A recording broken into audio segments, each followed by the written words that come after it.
Азыркы мезгилде мусулмандарга карап туруп исламга баа берилбейт. Мен дагы толук кандуу исламды чагылдырып бере албайм силерге. Кулк мүнөз, адеп ахлак. Биз аныктамасын бергендиги үчүн жакшы жаманбы же жакшы жаман болгондугу үчүн биз аны жакшы жаман катары таанып атабызбы? Молдолор, устаздар, теологдор, булар ким болуш керек? Булар психолог болуш керек. Бизде тамаша көбүнчө эмне аралаш болот?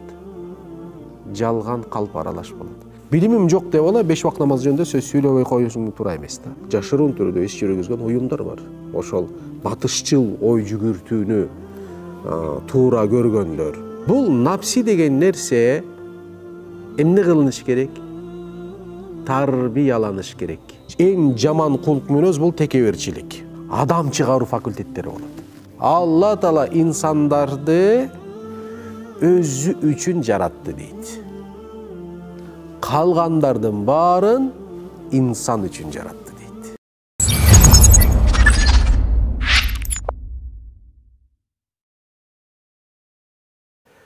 Эч кимге кыпында бир пайдасы жок.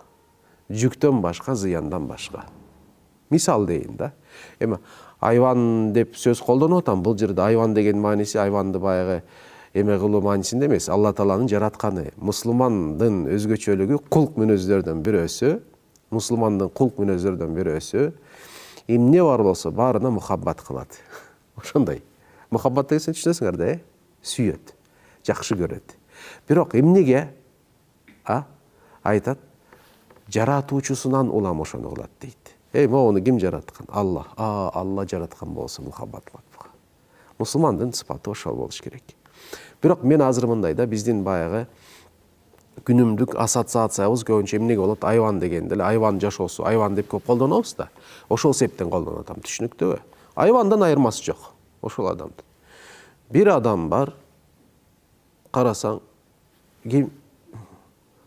Пайгамбардын жашоосу. Пайгамбарлардын жашоосуну карасаңар. Изгиликтер менен толуп кеткен, жакшылыктар менен толуп кеткен.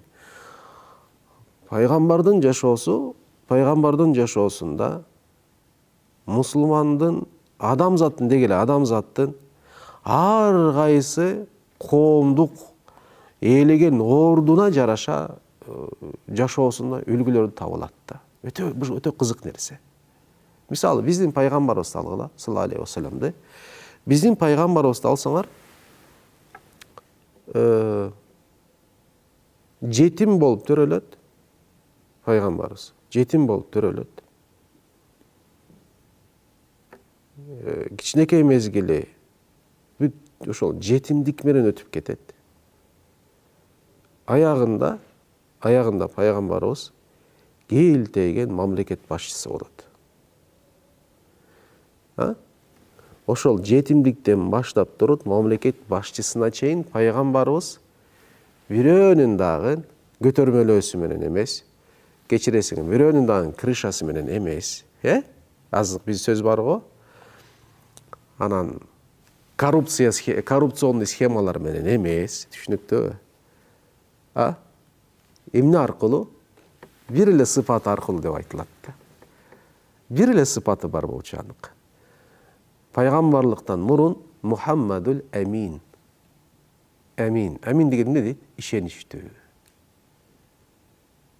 Ошончолук мындай пайгамбарыбыздын чынчылдыгы, ишеничтүүлүгү, айткан сөзүнүн ошол акыйкаттуулугу, себеби пайгамбарыбыз бир сөз сүйлөгөн болсо, пайгамбарыбыз тамашалашкан учурда дагы тамашасында чындыкты сөзсүз түрдө кошот эле. Бизде тамаша көбүнчө эмне аралаш болот? Жалган калп аралаш болот. Пайгамбарыбыздын тамашасында сөзсүз түрдө чындык болот. Калпка, тамашадан калпка орун бербейт эле Азирети пайгамбар. Бул эмне болуп атат? Кулк мүнөз болуп атат. Карасаңыздар, Азирети пайгамбар саллаллаху алейхи ва салламды эмнеси ошол кулк мүнөзү, амин кулк мүнөз болуп атпайбы, ишеничтүү болуп. Пайгамбарыбызга пайгамбарлык келгенден кийин эң чоң душмандары ким болгон? Өзүнүн эле туугандары. өзүнүн эле тегереги болгон. Эң чоң душман ошолор болгон. Ошолор душмандык кылып аткан учурда дагы Азирети пайгамбарыбызды өлтүрөбүз деген күндө дагы Азирети пайгамбар келип туруп аманаттарын беришчү экен да. Алтындарын келип туруп, себеби башкаларга ишенбейт. Кимге ишенет? Кас душманы Мухаммад. Ошол душманга келип туруп айтат эле: "Моғол, сиз сага аманат. Буну мага сактап бербесең болбойт." Азирети пайгамбар алат эле, ошолор сактап берет эле. Мындай элестете аласыңар ошол нерсени. Азыр менин душманым болсо, бирөө мага келе турган болсо, мен алтын эмне кылам, айткылачы? Өзүмө эттеп сете жол таап алып эмне кылып коем аларды өзүм? Алып алам мисалы. Туура душман да болбой эле. Анан эмне болот аягында? Баягы пайгамбарыбыздын ошол чынчылдыгын, аманатчылдыгын карасаңыздар, аманатка берип атпайбы? Аманатчылдыгын карасаңыздар, ошол Меккеден Мединага көчүп аткан учурда, Меккеден Мединага баягы аманаттарды, бул Меккеден Мединага качан буйрук келет? Ошол учурдун мушриктери, бутпарастары топтолуп, бул Мухаммед чегинен өтүп кетти. Биз буну жок кылабыз, жок кылбасак болбойт. Бирок уруулардын өзүнүн эмеси бар болчу. Баягы эмне болот эле, бирөө-бирөөнү өлтүрүп койгон болсо, баягы өчүн алат эле, канга кан болупчу. Анан жок ошондой болуп, бир эле урууга же бир эле кишинин үстүндө бул жүк эме болбосун, түйшүк үстүнө жүктөлбөсүн дагы, ар бир уруудан бирден күчтүү жаштардан тандайыл дагы, ошол тандап туруп, баары келип барып туруп Мухаммедти өлтүргөндө баары бирден курал колдонуп, ошондо өлтүрүшсүн. Ошондо жалпы бар Курайшиттардын баарынын мойнунда болот дагы, бирөө чыгып жооп бербей калат деген акылдуулук менен Азирети пайгамбарды өлтүрүү үчүн түнү менен канча жашты жөнөтүшөт булар. Колуна баягы эмелерди карматып туруп, кылычтарды алмап туруп. Ошол учурда буйрук келет Азирети пайгамбарга. Буйрук келет. Эмне кыл дейт? Сапарга аттан деп буйрук келет дагы Азирети пайгамбарга. Азирети пайгамбар ошол учурда баягы өлтүрөбүз деген душмандар барбы? Ошолордун эмнелери бар болчу? Колунда аманаттары бар болчу. Ошол аманаттарды эмне кылды билесиздерби? Өзүнүн ордуна Азирети Алини калтырат. Күйөө баласын калтырат дагы. Күйөө баласын калтырып туруп айтат: "Моголардын баарын эмне кыласың? Ээлерине тапшырасың" деп кетет Азирети пайгамбар. Мындай азыр бул нерсени биз уккан учурда чындыгында таң калабыз, Бирок таң калуу канчалык деңгээлде биз үчүн туура болуп эсептелет. Биз таң калбаш керекпиз. Биз тескери. Эмне кылабыз? Биз деген эмне кылабыз ошого? Амал кылганга аракет кылабыз. Балдар, кыздар, бир нерсе айтайын. Өзгөчө азыркы мезгилде мусулмандарга карап туруп исламга баа берилбейт. Дагы бир нерсе кайталап коеюн. Азыркы учурда мусулмандарга карап туруп исламга баа берилбейт. Силер азыркы учурда мага карап туруп исламга баа бербөөңөр зарыл. Түшүнүктүү? Мен дагы толук кандуу исламды чагылдырып бере албайм силерге. Эгерде динди чындыктын негизинде динди туура үйрөнөм десеңер, анда бир гана үлгү бар. Ал үлгү бир гана ким? Азирети биздин пайгамбарыбыз Мухаммад Мустафа саллаллаху алейхи ва саллям. Болду, башка үлгү жок биз үчүн. Алла Таала Кур'ан-ы Каримде ошону баса белгилеп айтат. Лaqad kana lakum fi rasulillahi uswatun hasana liman kana yarjullaha wal yawmal akhir wa dhakarallaha kaseera. Эмне дейт? Чындыгында Алла Тааланын элчиси Мухаммедте силер үчүн көптөгөн эмнелер, мыкты болгон үлгүлөр бар дейт. Силер үчүн кимдер деген? Лиман кана ярджуллаха. Алла Тааланын ыраазылыгын каалагандар. Бул бир. Эки, вал яумал ахира. Акирет күнүнө эңсеп, иман келтирип, акиретке барам, Алланын астына турам дегендер үчүн. Эки. Үчүнчү, Алла Тааланы көп эстегендер үчүн. Бул өзүнчө бир уровень деп айтабыз. Үчүнчүсү бул бир уровень. Буга жетиш керек. Mana 3 топ дейін дейді, Hazreti Peygamberді үлгі алады дейді. Демек біз дағын Hazreti Peygamberді үлгі алуымыз зарыл. Эмнеден келдім бұл жерге? Баяғы жашоодон келдім. Туурабы? Бир жашоо бар. Айвандан бетер болгон бир жашоо. Айвандын жашоосу, бир жашоо бар, пайгамбардын жашоосу. Мына адам баласынын максаты бул 4 суроого. Мен кайдан келдим? Ооба, эмнеге келдим? Кай суроолор болчу? Эсимден чыгып кетти. Мен киммин? Кайдан келдим? Эмнеге келдим? Кайда? 4 суроо. Өтө маанилүү болгон бир суроо. Мына ойчулдар ошол жерде. Жашоону көрүп, жашоодогу адамдардын жашоосунун биринчиден эмнеге жашап атат? Булар кандай стандарттардын негизинде жашап атат? Булардын баарын кыскасы эмне кылышты? Булар карап туруп, ойго батып кетишти. Кандай болот атат? Кандай болот? Эмне бул бир адам жашап атат? Кечиресиңер, айвандай бир адам жашап атат, инсандай. Муну тигин айвандыктары жагы түшүргөн эмне? Моуну ошондой изгиликтердин баягы туу чокусуна чыгарган эмне? Ошол суроого жооп издегенде адам баласы бир нерсеге такалат экен. Эмнеге такалат? Кулк мүнөзгө такалат. Адеп ахлакка такалат. Кулк мүнөз, адеп ахлак. Эми кулк мүнөз, адеп ахлак. Кулк мүнөз жана адеп ахлактын баалуулуктары. Булардын түбү. Кулк мүнөз, адеп ахлактын булагы.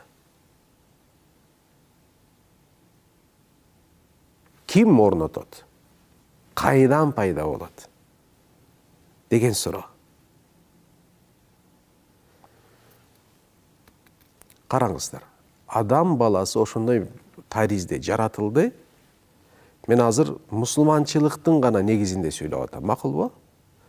Ошондой таризде жаратылды. Алла Таала Куранда айтты, караңыздар. Фаалхамаха фужураха ва тaqwaha. Биз адам баласына дейт, таквалыкты дагы, күнөөкөрлүктү дагы. Таквалыкты деген сөздүн мааниси Алла Таалага болгон жакындыкты дагы, анан күнөөкөрлүктү болсо, Алла Тааладан болгон алыстыкты дагы ага жүктөдүк дейт. Башкача айтканда, мында жеңил бир сөзүн айта турган болсок, жакшы жана жаман болууну адам баласына биз бердик дейт. Бул жакшы болууну, адам баласы жакшы болууну өзү таппайт. Бул жакшы экен болоюн, жок, таппайт дейт. Биз буга жүктөдүк. Буга байгы азыр мисалы бир адам баласы бир программа, бир приложение меткенде приложение система жүктөлөт, ондай бол, тигинде болот. Ошондой эле түшүнсөңөр болот. Адам баласына жүктөлдү да бул нерсе. Жакшы болуу дагы жүктөлдү, жаман болуу дагы жүктөлдү. Эми ошол караңыздар. Могу жер тогото жери ошол. Жакшылык менен жамандыктын ортосун ажырата турган сызыкты ким белгилейт деген сөз. Мындай ойлоп көрсөңөр, ким белгилейт деген сөз. Кээ бирөөлөр чыгып айтат, тажрыйба белгилейт деп атат. Анда кандай болду? Тажрыйба белгилейт дегенде, демек, адам баласы бир иш кылат, ал иштен кийин тыянакка чыгат, ой жүгүртөт, жакшы болдубу, жаман болдубу? Жок, жаман болуптур, эмне кылдык? Жаманга чыгардык. Бир иш кылды, жакшы болду, жакшыга чыгардык деп кете берет, Жок.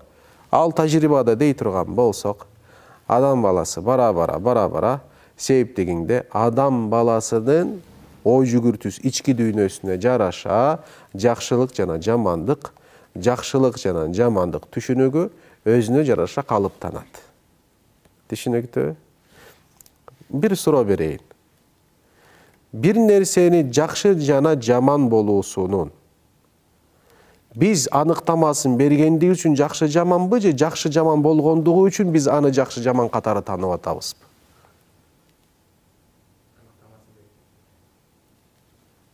Биз аныктама берген үчүн ал бар, жакшы жаман. Же жакшы жаман жаратылып, биз аны жакшы жаман иретте таанып атабызбы?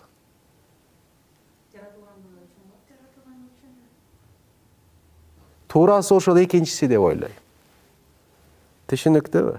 Болбосо бир коомдун көзүндө жакшы болгон нерсе башка коомдун көзүндө жаман болуп калышы мүмкүн. Же башка бир коомдун көзүндө жаман болгон нерсе башка бир коомдун көзүндө эмне болуп калат? Жакшы болуп калат.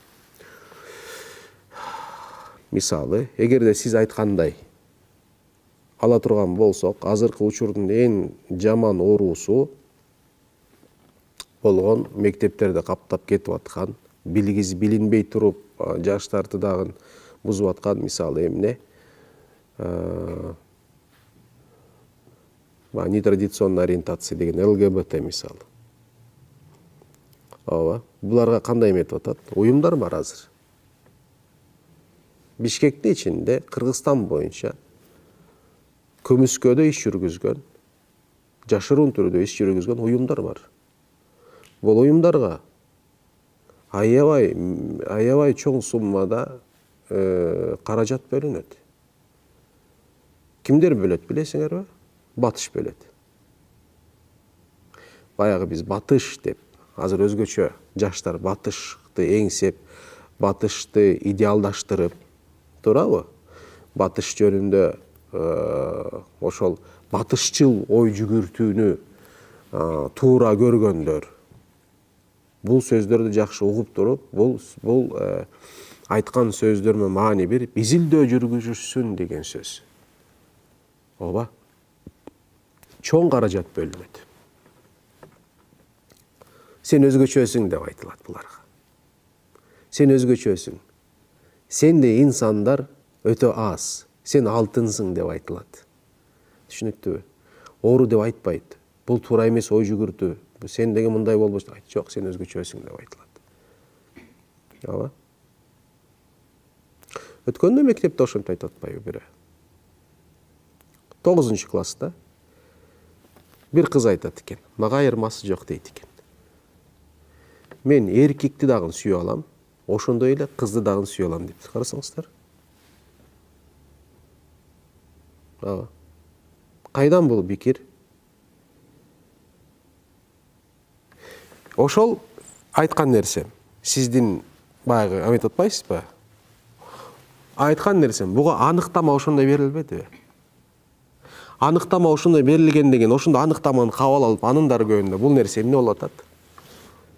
Нормалдуу болуп атат. Туурабы? Анын алдын эми элестет, ошондойлор көбөйгөн сайын, Кудай сактасын, бир жерди каптап калса ошол ой пикир, аларды ошо ой эмесинде эмне болуп калат бул?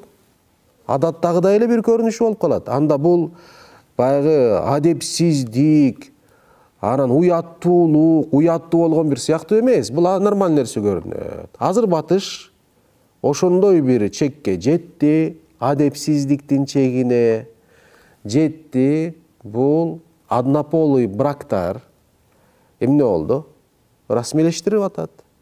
Аны кой, айван менен тиги ити менен үйлөнүп атат. Итиге турмушка чыгып атат. Баягы, демек, адам баласы жакшы жаман деген түшүнүктү адам баласы өз эмне кылбайт экен? Орнотпойт экен. Ал жерде түшүнүк эметтик да, кабыл алдыкпы ошону? Бир пикирде болдук бул маселе боюнча? Өтө эле кийинки эмеге анда. Мен азыр силерди кичине ынандыра кетип атам, түшүнүктүүбү?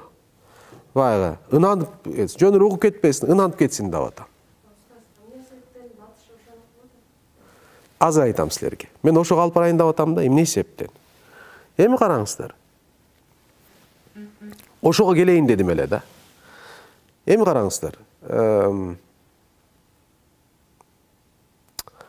Адам баласы ошондой жаратылды да, жакшыга жана жамандыкка жакын болуп жаратылды. Анан тарыхка кайтуубуз зарыл да. Тарыхка кайтабыз.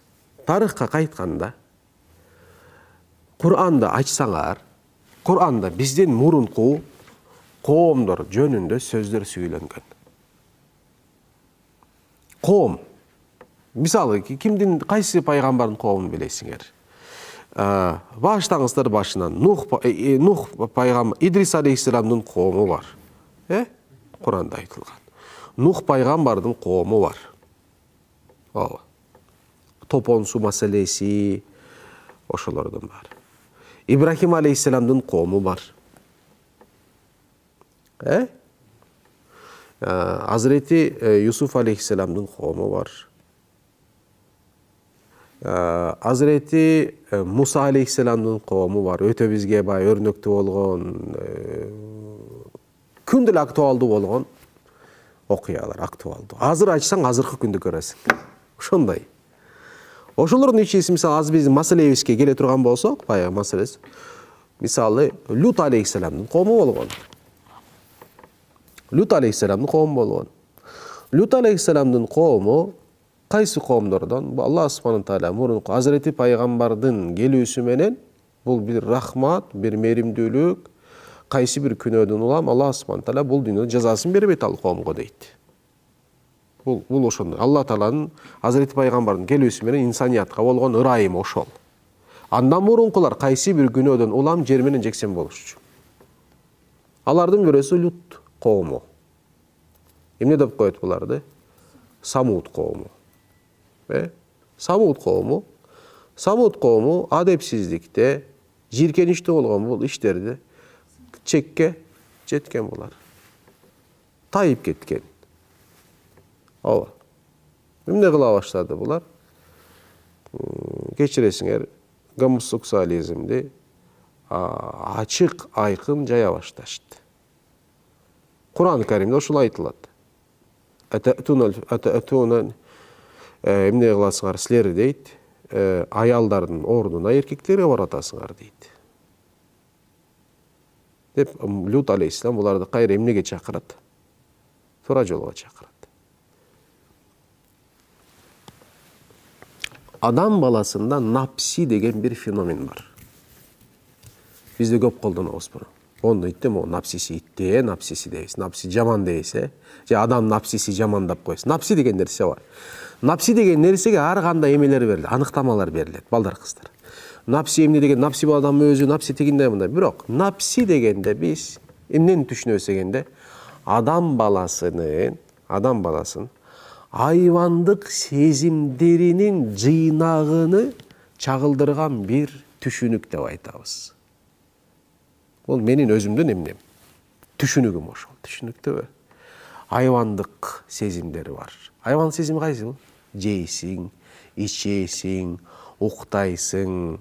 Düşünükte bu. Dağı. Hayvandık sezimleri. Bu napsi degen nerse emne kılınış gerek? Tarbiyalanış gerek. Tarbiya. Özü tarbiya degen söz öte manili bolgan bir söz. Kızlar balдар, jakşı kulk münözdü adam iki türdü bolat. Bir tuasa Kudaydın rayı menen jakşı bir kulk münözgö ee bolgan Kudaydı kıralap koygan buga, bul ötö seyrek, çanda gana bolgan bul insanlar bolat. Düşünüktü mü? Ekinçisi emne kılış gerek? Özünde bul kulk münözdün emelerin, oşol kulk münözde emne kılış gerek? Tarbiyalaş gerek. Düşünüktü. 99% oşonday barız. Tarbiyalaşыбыз gerek. Oşol napsi degen nerse çegin bilbegендigi üçün suroğuna жооп болуп атат. Napsi degen nerse çegin bilbegендigi üçün emne kılat? Tuğra joldan adaşıp ketiti. Kimder siyaktı? Algıla Lut aleyhisselamdın bul Samud kavmi. Allah Taala bularga büt nerse verdi. Düynölük jaktan bularga berdi. Elim jaktan jakşı bir darajaga çıkıştı bular. Arxitektura, geometriya jana başka sebep degende bular jakşı üylөрдү sala baştayt, geometrический üylөрдү salat, түшүнүктүү. Estetika payda bolot. Estetika эмне? Бул көзгө жагымдуу болгон нерсе. Адам баласы өзү эстет. Estetikаны жакшы көрөт. Туура. Estetikаны жакшы көрөт. Дайыма тандаганда эмне кылат? Сулуулукка карайт, кооздукка карайт. Ошол сыяктуу нерселерге бөлөнүп, дүйнөгө ээ боло баштады булар. Дүйнөгө ээ боло баштады, каалаган нерсесине жете баштады. Түшүнүктүү? Напси токтобойт да. Напси эмне кылат? Дайыма дагы дейт. Дагы бер, дагы бер, дагы бер, дагы болуп туруп, Алла Таала булар эмне кылган? Койгон, чийип берген чектен чыгып кетет. Чоң суроо. Бул жерде адам баласын баягы эмгелдик, жакшы менен жаманды ажырата турган, баягы сызыкты көргөзө турган кимди жөнөтөт? Пайгамбарларды жөнөтөт. Пайгамбарлардын ролу ошончолук чоң. Ролу ошон. Эгер пайгамбар болбосо, адамзат эмне кылат?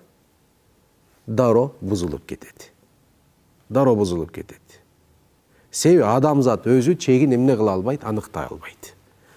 Пайгамбарлар келип чегин коюп берет.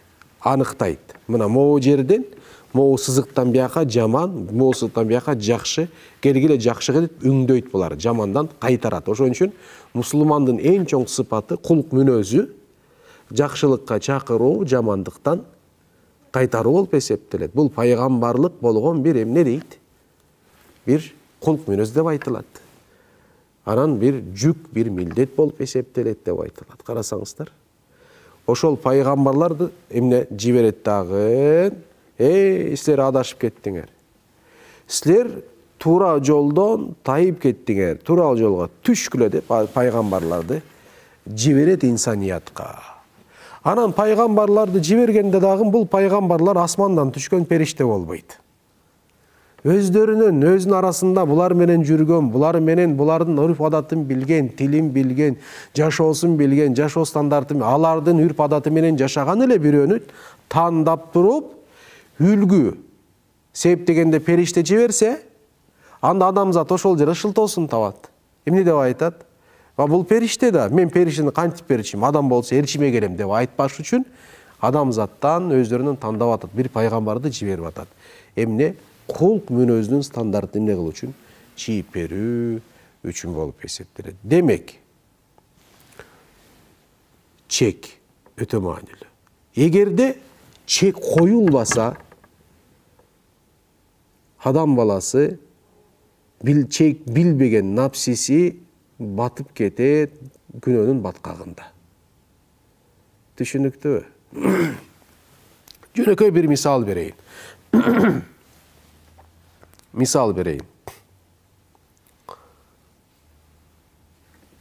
Напси акчаны жакшы көрөт.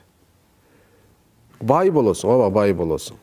Бирок байлыктын да чеги болот да. Чек эмне? 40-та бирде эмне кыласың? Зекет катары бересиң. Көрдүңүздөрбү? Кандай тарбия бул? Ошол байлыкта байлыгына зекетти берип аткан учурда байлык адам баласына эң биринчи алып келген эң чоң адепсиздиги, эң жаман кулк мүнөз бул текеберчилик. Кулк мүнөзүнүн жакшысы да бар, жаманы да бар да. Текеберчилик. Ошол текеберчиликти эмне жоёт дегенде, текеберчилик деген мааниси эмне? Текеберчилик деген мен деген сөз. Менден башкасы. Мисалы, азыр могу столдо отурабыз да. Азыр могу столдо отургузганын дагы бул бир текеберчиликтин эмеси болот да. Себеп деген силер ылдый да, мен өйдө да. Мен азыр текебермин. Көрдүңүздөрбү? Напси азалды. Жөн эле бул отуруштан да алдап коюшу мүмкүн мен напси. Көрдүңбү кандайсың сен дей? Ол турат, тиги 10 адамды ылдыйга отургузуп өзүң өйдө отурасың, мына сен мыктысың дейт, болду ошо менен. Эми жакшы адам болдумбу? Жок. Мен кандай жакшы көрүнсөм дагы ичимде жаман инсанмын. Кудай Тааланы мен эмне жакшы катары кабыл кылбайт азыр. Тоба кылмайын да, тоба кыламан да ошондо. Ошол байга дагы текеберчилик. Байды өлтүргөн байлык эмес. Байлык байлыктын алып келген эмнеси текеберчилиги болуп эсептелет. Ошол зекетин берген адам эмне кылат? Ошол жерде зекети менен берип аткан үчүн текеберчилигин эмне кылат? Тарбиялайт. Түшүнүктүү? Себеби камкор болот атпайбы башканын жашоосуна. мен деген адам камкор жок, камкор болбойт. Жардам бербеш керек. Себеби текебер бул инсан. Өзүмчүл. Прагматист. Жок, бирок бөлүшүп атат. Чектүү койду, көрдүңүздөрбү? Бүт жерде ошол дин, пайгамбарлар динди алып келет, ошол дин адам баласынан эң жогорку деңгээлдеги адептүү кулк мүнөзгө, жакшы кулк мүнөзгө ээ болгон бир инсанды тарбия кылуу үчүн келет. Дин ошол үчүн келет. Болду, башка максаты жок. Мисалы, Азырeti пайгамбарыбыздын сөзү бар. Бу'исту ли утаммима макаримал ахлак деген сөзү бар. Мен бул дүйнөгө эмне үчүн жиберилдим дегенде, ли утаммима толуктоо үчүн дейт. Мурунку пайгамбарлар келип туруп көрсөтүштү, кулк мүнөздү кандай болуш керек, жакшы адеп ахлак кандай болуш керек. Булардын баарын көргөзүштү. А мен болсо баарын эмне кылуу үчүн деген, толуктоо үчүн. Менден кийин менден жакшыраак көрсөткөнмүн, жакшыраак бир кулк мүнөз көрсөтө албайсыңар деген сөз бул жерде. Азыр адептүү, кулк мүнөзү жакшы болгон инсандар коомго абадай судай зарыл. Кайсы жерге азыр мына карасаңыздар, кайсы жерге карабасаң бир экономистти табасың, бир юристти табасың, башкасын табасың, тигиндей табасың, могондой табасың. Келечектечи, мен силерге айтайынбы? Жаңы багыттар пайда болот. Багыттардын бирөөсүн айтайынбы? Мындай. Кандай болорун билбейм, бирок ошол маңызда болот да. Адам чыгаруу факультеттери болот. Чын айтам силерге. Адам болуу факультеттери болот. Ошол жерден келип туруп, адам эмне болот? Ошол окуп чыгып, адам болот. Ошондой факультеттер пайда болот. Анан бул инсандар замандын мыктылары болот да. Мен силерге чын айтам ошондой. Себеби азыр мисалы биздечи азыр Кудайга шүгүр мисалы отуруп маек курасың, тигиндей бизде да адептүүлүк алхамдулилла азыр бар бизде. Бирок бара-бара жоголуп атпайбы? Эмеде билесиңерби? Японияда кайсы бир жөн эле бул мындай эле эмеде жарыя чыгарган болчу. Аты ким эле бир издеп көрсөңөр болот. Азыр өтө востребованный да. Азыр миллиондогон акчаларды табат. Услугасы эмне эле? Маектешүү. Бош ким менен келип бош иш кылбаган адам керек биде. Ооба, ошондой бир нерсе. Услугасы эмне? Услугасы жок, бир гана тамак аш эмес. Любой нерсе. Тиги мисалы базарга барам, мен менен эме болуп бер. Жанында жүрүп. Барып 1 саат, 2 саат менен жүрөт, сүйлөшөт. Маектешүү. Бул өтө маанилүү болгон бир нерсе. Ким продуктивдүү маек кура алат? Маектешүү деген сөз маанисин түшүнөсүңөр да, Маектешүү бул бир гана сөз сүйлөө маанисинде эмес. Маектешүү деген сөз сенин карама каршыда болгон инсандан эмне кыласың? Бул интеграция энергия, түшүнүктүүбү? Сен өзүңдүн энергияңы буга бересиң, теги энергияны өзүнө өткөрүп туруп, кайра буга эмне кыласың? Кайра буга бересиң. Азыр биздер менен эмне кылып атабыз билесиңерби? Көзгө көрүнө турган болсо, таң калатыңар. Азыр биздин ортобузда эмне болуп атат? Өтө чоң бир энергия айланып атат, билесиңерби? Өтө чоң энергия. Менден чыгат, силерге кирет, силерден чыгат, ошондой болуп туруп, азыр эмне процесс очищения болуп атат. Түшүнүктүүбү? Энергиядан. Силер азыр биякта кеткенден кийин сөзсүз түрдө жеңилдейсиңер. Түшүнүктүүбү? Себеби Алла деген сөз сүйлөнүп, пайгамбары сүйлөнүп атат, жакшы сөз сүйлөнүп атат, Курандан айтылып атат, башка нерсе айтылып атат. Бул ошондой маектешүү мааниси ошол, түшүнүктүүбү? Маектешүүдө натыйжалуу болуу үчүн эң биринчи шарт адам баласынын жүрөгүндө баалуулуктар жашаш керек. Түшүнүктүүбү? Жакшы нерсе жашаш керек. Ал жүрөк жакшы болуш керек. Бул адамдар эртең абадай судай керек болот. Ошондой өзүнчө эмелер пайда болот, мекемелер пайда болот. Мен силерге айтып коеюн. Чын айтам. Себеби азыр мисалы батыш дүйнөсү эмне кризис жашап атат. Чындыгында азыр батышта бир кризис бар. Инсан кризиси бар. Адам кризиси бар. Ошондой.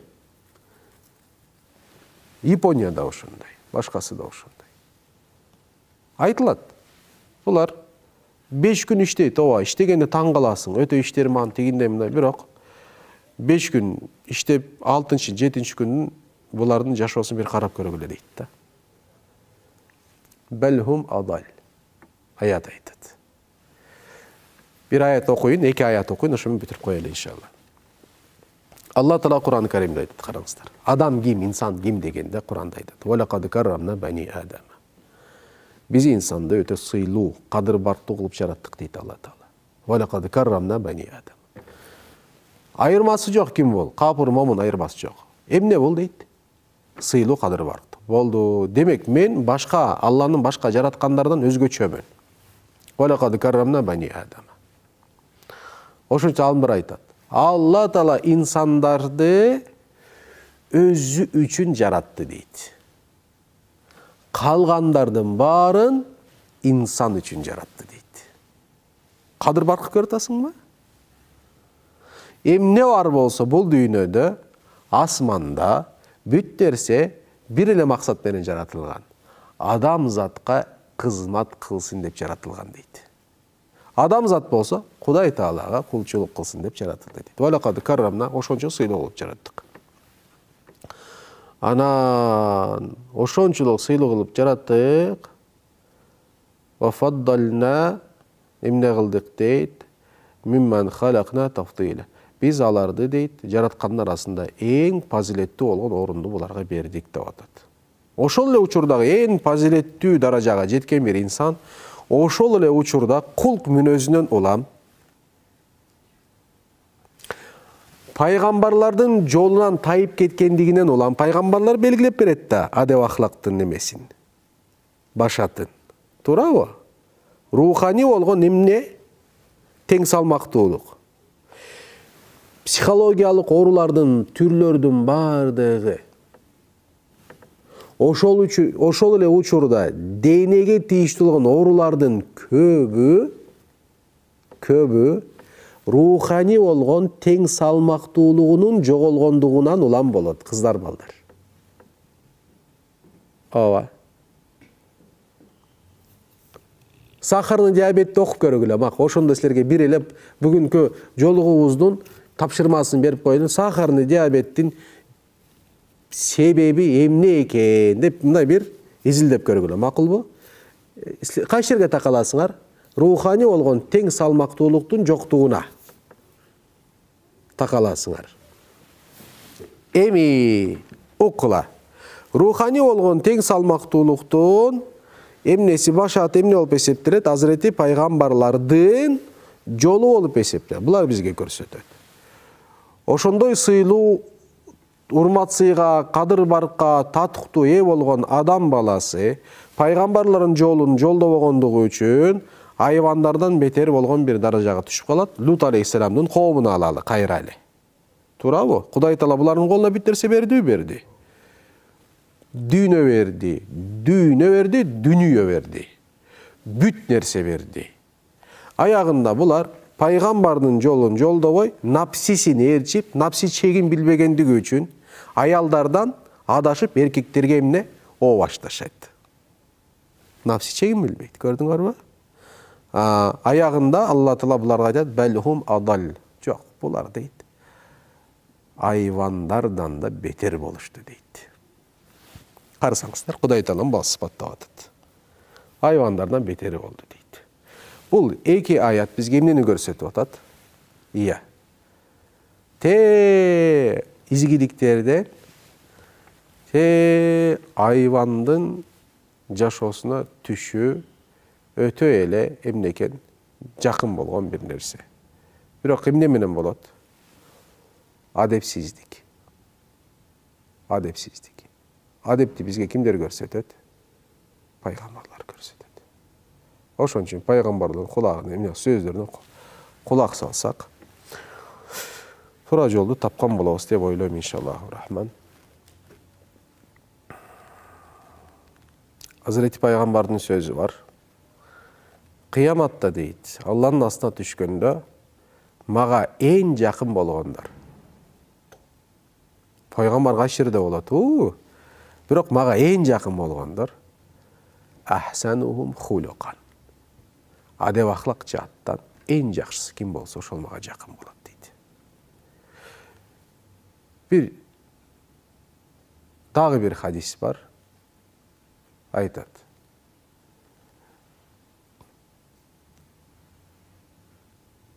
Bir iki ayal var deydi.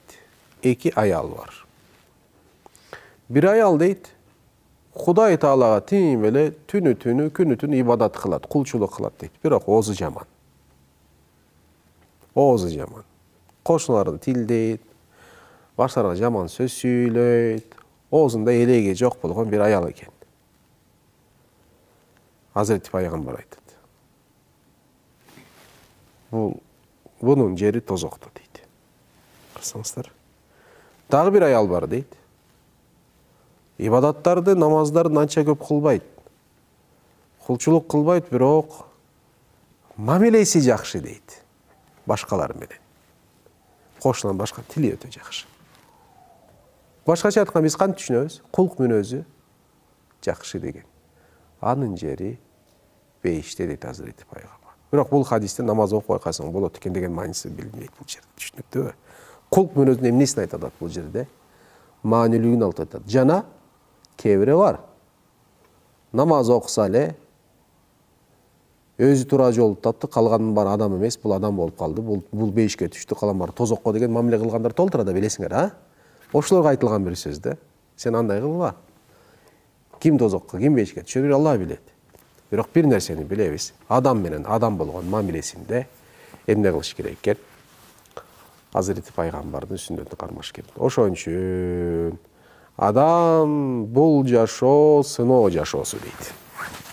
Сыноодо en çoң nerse bul mamile deydi.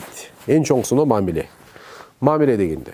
Mamile birinci adam balasının özüne olgan mamilesi. Adam balasının Allah Taalaga olgan mamilesi. Adam balasının başka adamlarga olgan mamilesi, insanga. Адам баласын айвандарга болгон мамилеси, адам баласын баягы жансыздарга болгон мамилеси, жандууларга болгон мамилеси. Булардын баары динде бар. Баары Hazreti Peygamber'in жашоосунда бар. Демек, бул мамиле өтө маанилүү. Мамилебизде туура жолдо эмне курушубуз керек, мамилебизде ошондой оңдошубуз керек. Ошон үчүн Алла Таала айтат: "Фама я'мал мисқала зарратин хайра яра, ва ма я'мал мисқала зарратин шарра яра." Ким мамилесинде кыпындай жакшы кылган болсо, аны көрөт, ким мамилесинде кыпындай жамандык кылган болсо, аны сөзсүз түрдө кыяматта көрөт дейт. Эч нерсе качпайт, бүт нерсе жазылат деп айтылат. Мен айта тургандарым булар. Эгерде сурооңор бар болсо, сурооңорду алалы. Жок болсо, шам намазы убактысында келип калыптыр жакында иншалла. Биз намазыбызды барып окуп, акырын кете беребиз иншалла. Алла разы болсун. Биздин максатыбыз көп киши топтош эмес, бир киши болсо да бир кишиге пайдалуу болуп эсептелет. Кудай Таалам кабыл кылса эле болду. Иншалла. Сурооңуздар барбы? Бер.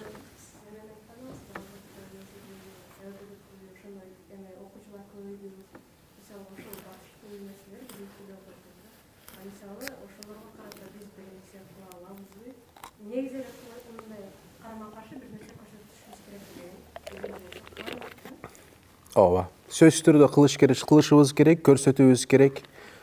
Эң башында мисалы силер мүмкүн болушунча ошондой бир уюмсуңар мисалы.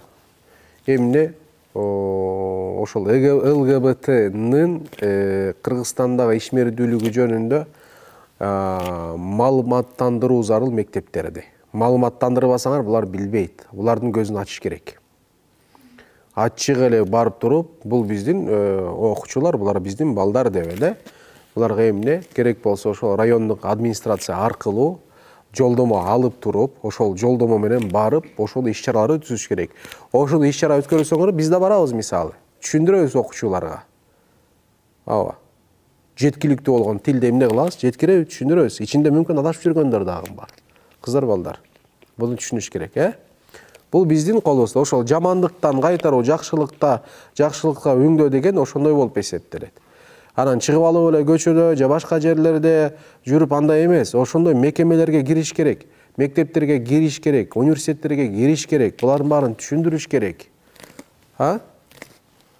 Бир кишини да кайтарып калсак, бир кишини сактап калсак, биз үчүн чоң бир пайда болуп эсептелет. Биз үчүн деген сөз, коом үчүн деген сөз да. Иншалла. Соо Алладан. Соо Алладан.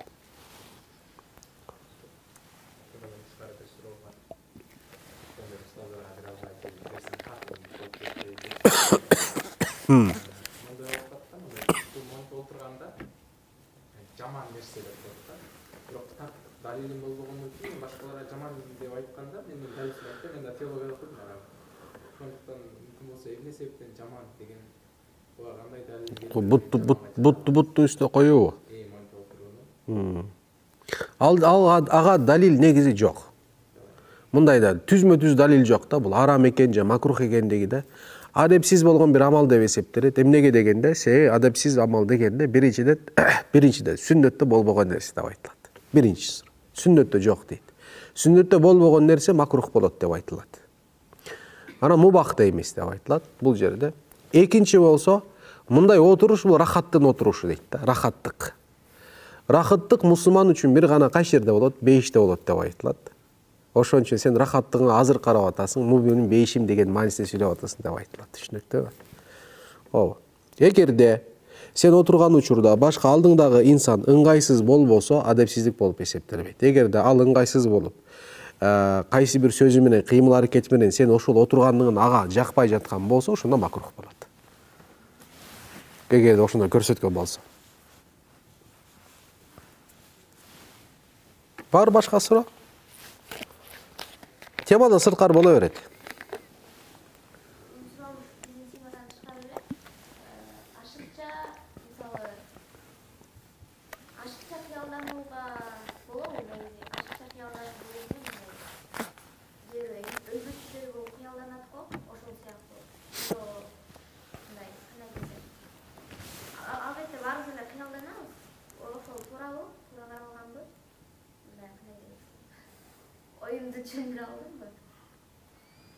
Жаман көп кыялданат окшойсуң, 24 саат отуруп эле кыялданасыңбы?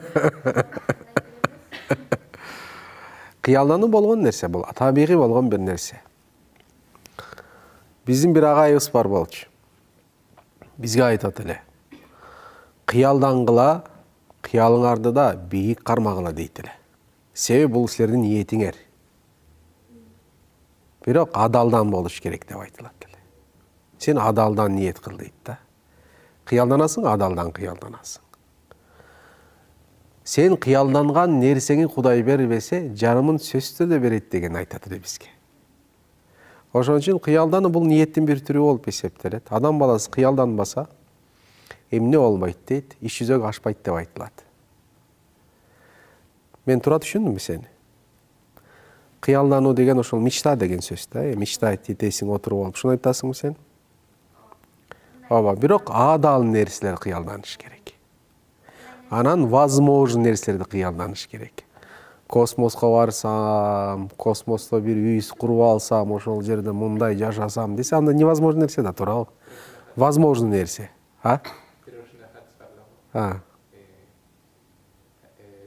Бир адамдар өзүнүн ар дүйнөдөгү боло турган эмелерин эсеп китебин бар, бир адамдар болбогон нерселерди кыялданып Кудайдан сурайт. Ооба. Кыялдануу эмне? Ошол колунда болгон, возможно болгон нерсе болуш керек. Мүмкүнчүлүгү бар болгон нерселерди кылыш керек. Кыялдануу ошондой болот. Анан жаңы өткөндө бирөө келди жаныма. Өтө мындай кыжалат, аябай эле кыжалат. Устаз дейт, мен сиз айтам, бирок сиз дейт туура түшүнөсүзбү дейт. Буга чейин сураган окшойт молдолордончу. Мисалы, мага бирөө келгендечи, биз молдолор, устаздар, теологдор, булар ким болуш керек? Булар психолог болуш керек. Түшүнүктүүбү? Дароо кагып силкип, сеники туура эмес, сен уятсыз кантип мындай суроону бересиң тигине мындай. Ал суроо берип атса, демек ичинде көйгөй деген сөз бул. Туурабы? Аягын чейин ук. Жакпаса, жакпаганын көрсөтпө. Эмне кыласың? Туура багытта бересиң. Сенин ишиң бунун суроосун сага жагып жакпагандыгы эмес. Туурабы? Ал менин милдетим эмес да, мага жагабы жакпайбы. Менин милдетим эмне буга? Туура багыт бериш болуп эсептелет. Келди сурайт. Мен дейт, Алладан аябай корком. Мына динчил инсан 5 вакыт намазын окуйт деген. Бирок айтат, мен диний китептерди аз окуйм. Көбүнчө жаңы болгон багыттагы китептерди окуйм дейт. Өзү чоң бизнесмен экен. Бизнес боюнча китептерди окуйм. Анан менин дейт наставниктерим бар дейт. Алардын бирөөсү ким эле, казакстандык ким эле баягы. Бир нерсе миллиардер болуп кийин банкрот болгон ким бар болчу? Ага. Он. Сис, как? Ошол наставник экен да. Анан айттым ага, мен дейт бир нерсе кылам. Ошол шариатта барбы же жокпу дейт. Айтпайсың эмне кыласың? Мен дейт визуализация кылам дейт. Мен түшүнбөдүм визуализация. Сөздү билем го, бирок түшүнбөдүм эмнеси. Кандай болот десем айтат да. Мен бир нерсе кылардан мурун дейт. Мен кадимкидей ошондой элестетип, кыялдагы эмес. Элестетем деп атат. Элестетип, ошол жерде анан детальная визуализация болот дейт. Детальная. Мисалы, үйдөн чыктым дейт. Үйдөн чыгып атканда дейт, мен визуализация 5 минут визуализация кылам дейт. Бара турган жериме, парковкама чейин визуализация кылам дейт ошол жерде. Кандай парковаться эткеним, кайсы жерде орун бар экенин баарын кылып анан жолго чыгам дейт. Бирок ишенесизби, 90% мен кылган визуализациям дейт иш жүзөгө ашырылат. Именно мен эмнени кылсам ошол пайда болот дейт. Баягы парковка, мен ишенесиңарбы? Парковкага барсам ошол эмне болот дейт. Ачык болот, ошол жерге токтойм деп атат да. Ойлоду окшойт, сен капыр болдуң азыр, мага айтат дегенден мындай деп. Айттым, байке, бул жакшы нерсе, сонун нерсе, динде бар болгон нерсе десем, аябай шок болду болчу. Кантип бар дейт. Бар болгон нерсе. Аллах субханаху ва тааля бизден бейиш менен тозокту сыпаттап атканда визуализацияны талап кылбайбы? Талап кылат.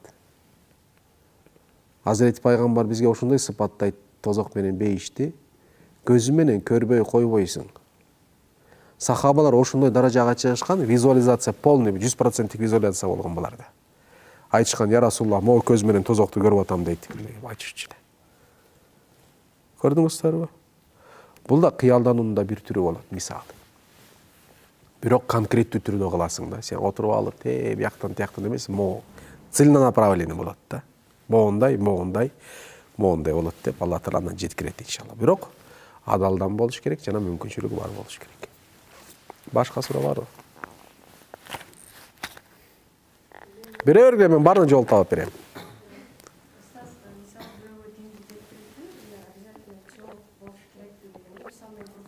Жок.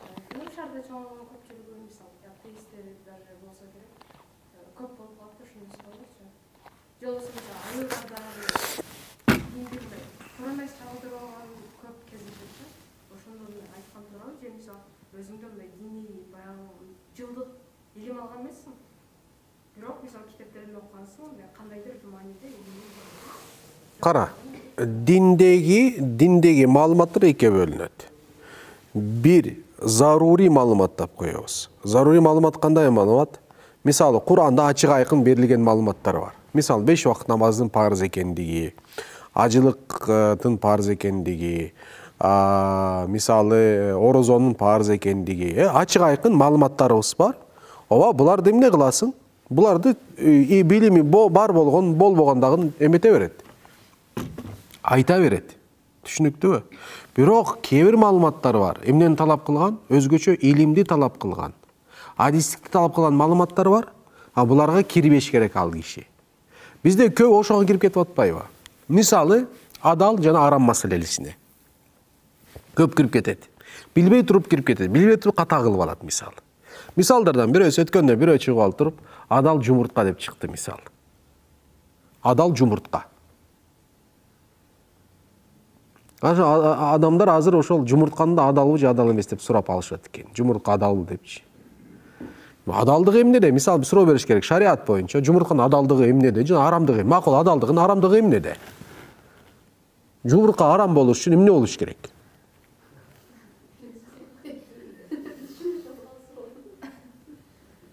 Это кызык нерсе да булчу. Ошондойлор азыр мына баргыла, азыр маркеттерге баргыла. Маркеттерде жумуртка саткан жерлерге барсаңар, жумуртка саткан жерде немесинин үстүндө эмнеде маркировка бар? Халал деген маркировка бар. Эмнесине жараша халал деп атат булар?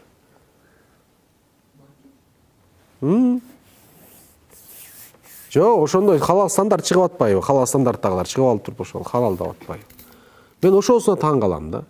Кайсы шариаттын кайсы өкүмү негизинде сен арам же адал деп атасың? Маселе бул болуп атат. А мындай эмелер бар, простой маселелер бар, мисалы, 5 убакыт намаз дегендей мындай. Буларга чакыра бересиң, проблема жок. Чакырыш керексиң. Билимим жок деп ала 5 убакыт намаз жөнүндө сөз сүйлөбөй коюшуң туура эмес да. Айтасың. Ооба. Вакыт болуп калды окшойт, Иншалла. Алла разы болсун.